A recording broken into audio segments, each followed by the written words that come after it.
pýšta z nás, bol som u doktora. Težko, však ty nikde chorý nebol, furt v roboce. Ale bol som, znáš na co? Na určenie otcovstva. Težko, však ty znáš, co tvoja morálna povinnosť som máš robiť. Hej, Vera, ja tam bol všetko, tak jak mi kazali. Len znáš, co pýšta, ja nerozumím, čom oni mne brali krev z palca, nemali z prirodzenia. No, my ostaneme ešte ďalej pri Deškovi, jaký on je potenciálny.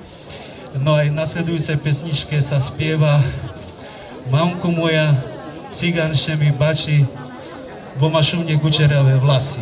Mamko moja, to nie je všetko, bo ja čekám od cigána decko.